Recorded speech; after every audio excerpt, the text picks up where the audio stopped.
आऊज़ुबिल्लाहिमिनश्शैतानिर्रजीम बिस्मिल्लाहिर्रहमानिर्रहीम अस्सलामुअलैकुम। Dear students, आज का हमारा टॉपिक है respiration and types of respiration, यानी एरोबिक और इनएरोबिक रिस्पायरेशन। तो स्टूडेंट, टॉपिक शुरू करने से पहले हम टू टर्म्स डिस्कस करेंगे ताकि रिस्पायरेशन और इन टू टर्म्स के दरमियान जो डिफरेंस है वो हमें क्लियर हो। ये टू टर्म्स है ब्रीथिंग और गैस एक्सचेंज। तो स्टूडेंट, अगर हम ब्रीथिंग को देखें तो ब्रीथिंग क्या है? Breathing is the inhalation of oxygen and exhalation of carbon dioxide.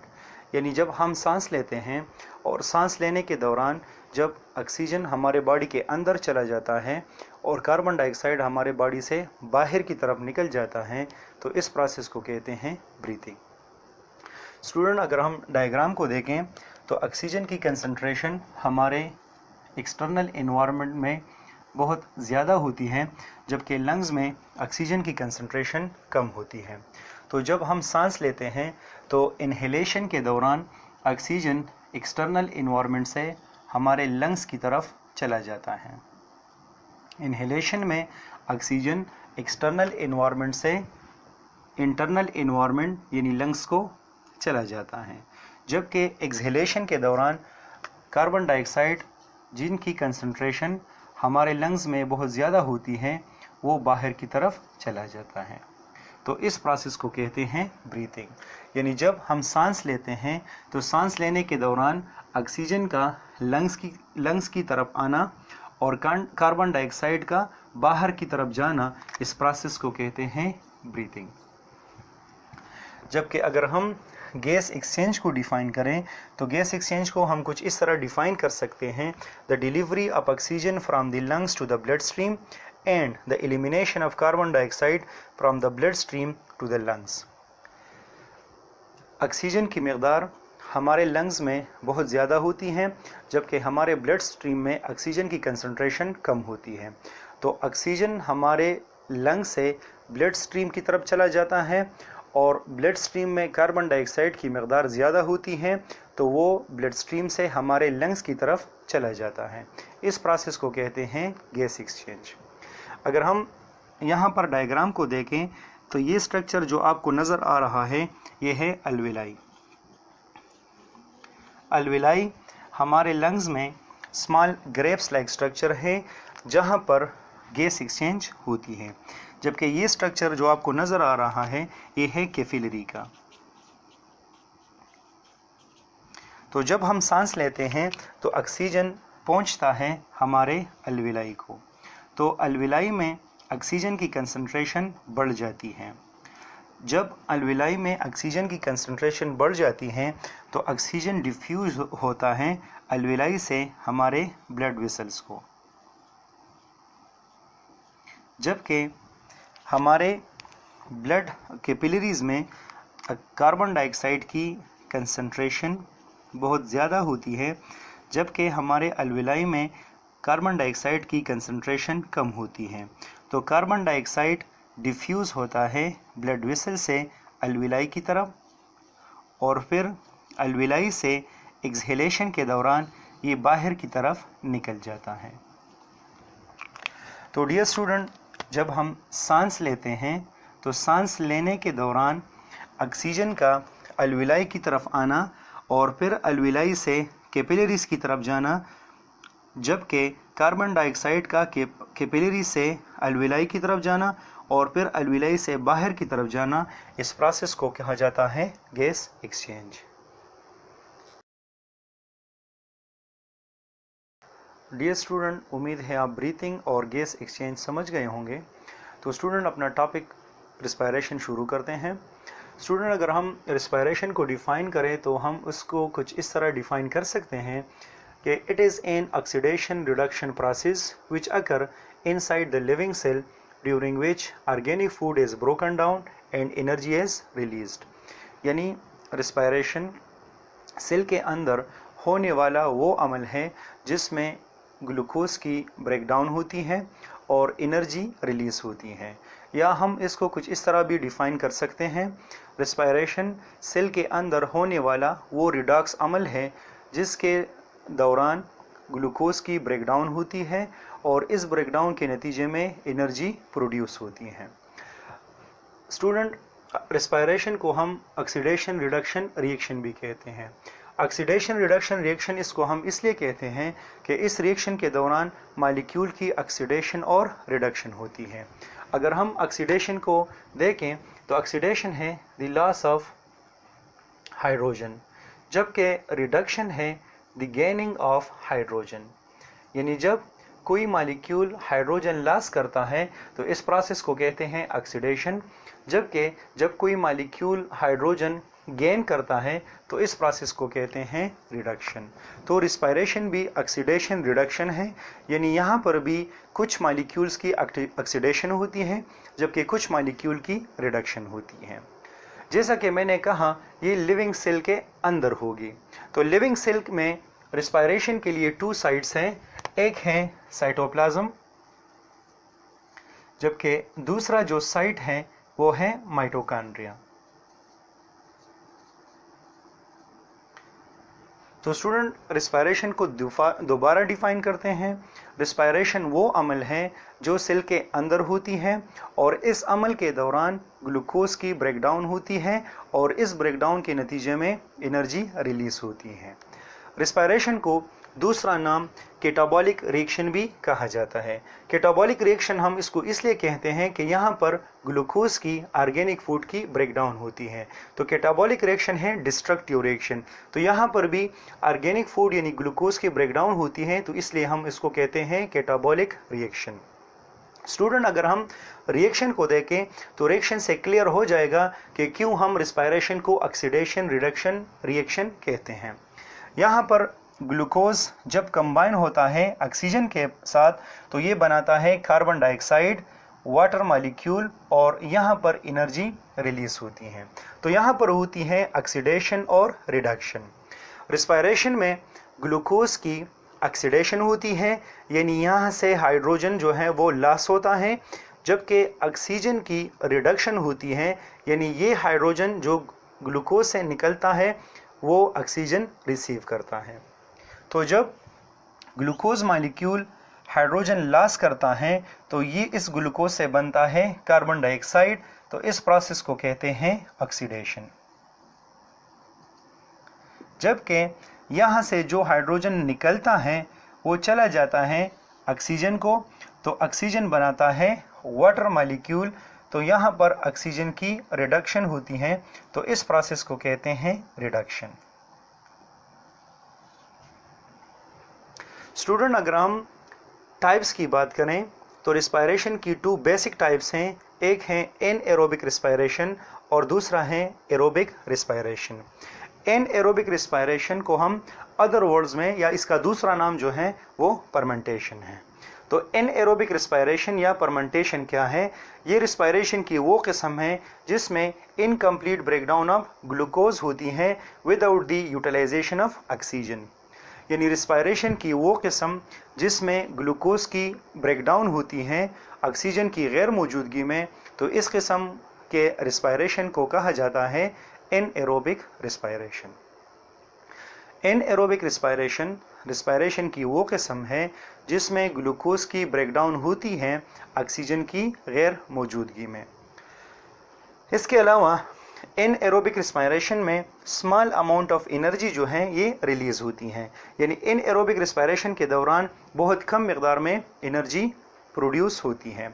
जो टोटल एटीपी यहाँ पर बनते हैं तो सिर्फ 4 एटीपी बनते हैं एनएरोबिक रिस्पायरेशन में। Only 4 ATPs are produce during anaerobic respiration, जबकि इन 4 एटीपीज में 2 एटीपीज दोबारा इस्तेमाल होती हैं, तो हमारे सेल को सिर्फ 2 एटीपीज अवेलेबल होती हैं।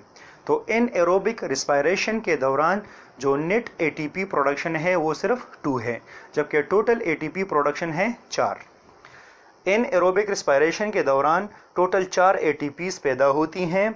इन 4 एटीपीज में 2 एटीपीज इस्तेमाल होती हैं, तो सिर्फ हमारे सेल को 2 नेट एटीपी अवेलेबल होती है। एनएरोबिक रिस्पायरेशन 2 स्टेप्स में होती हैं। सबसे पहला जो स्टेप है वो है लैक्टिक एसिड फर्मेंटेशन, जबकि दूसरा स्टेप है अल्कोहलिक फर्मेंटेशन। ये दोनों स्टेप एंड प्रोडक्ट की बेस पर इनको नाम दिया गया है। तो स्टूडेंट, लैक्टिक एसिड फर्मेंटेशन को लैक्टिक एसिड फर्मेंटेशन इसलिए कहा जाता है कि यहाँ पर जो एंड प्रोडक्ट बनता है वो है लैक्टिक एसिड। तो एंड प्रोडक्ट की बेस पर इसको नाम दिया गया है लैक्टिक एसिड फर्मेंटेशन।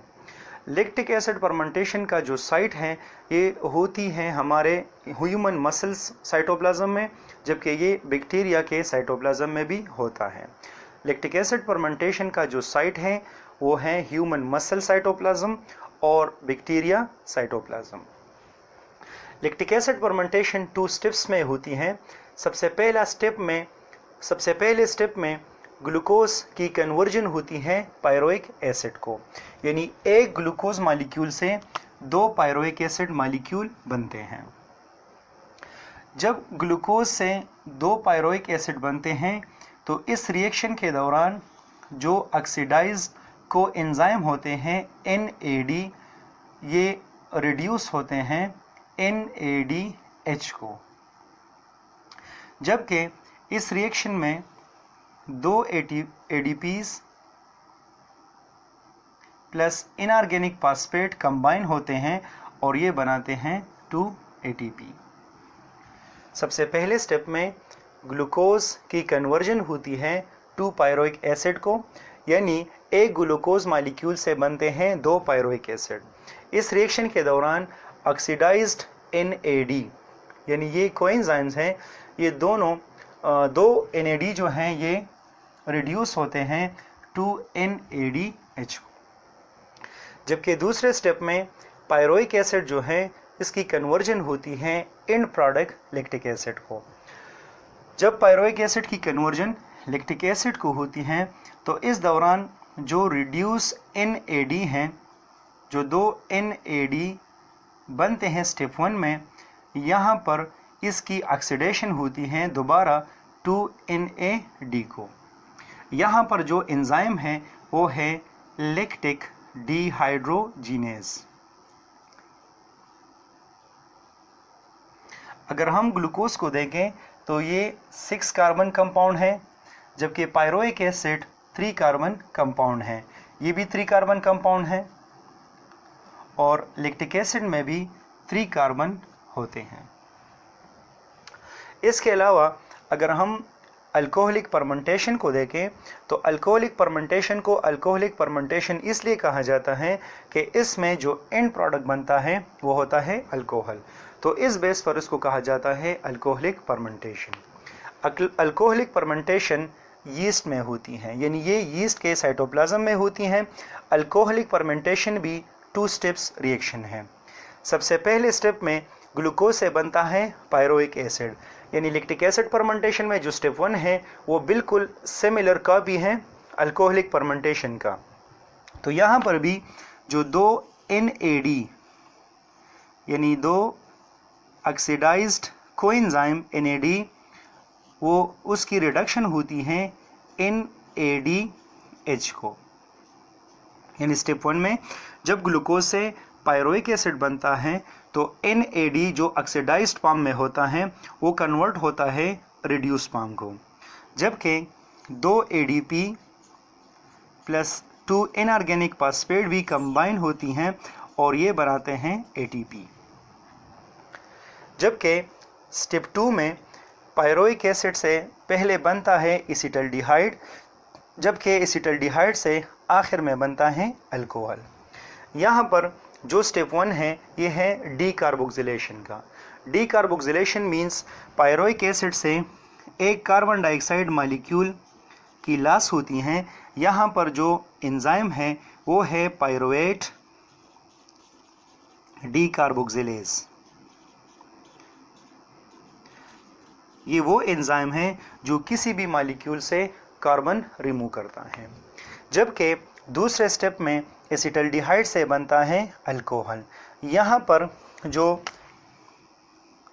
2 NADH बने थे स्टेप 1 में, इसकी दोबारा ऑक्सीडेशन होती है NAD को, जबकि इस स्टेप के लिए जो एंजाइम रिस्पॉन्सिबल है वो है alcohol dehydrogenase.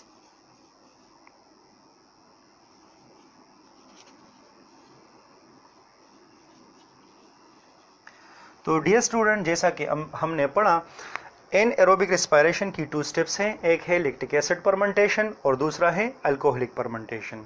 Lactic acid fermentation में एंड प्रोडक्ट जो है वो लैक्टिक एसिड है, जबकि अल्कोहलिक फर्मेंटेशन में एंड प्रोडक्ट अल्कोहल है। लैक्टिक एसिड फर्मेंटेशन वो प्रोसेस है जिसकी मदद से कर्ड बनता है, जबकि अल्कोहलिक फर्मेंटेशन वो प्रोसेस है जिसकी मदद से डव फॉर्मेशन होती है।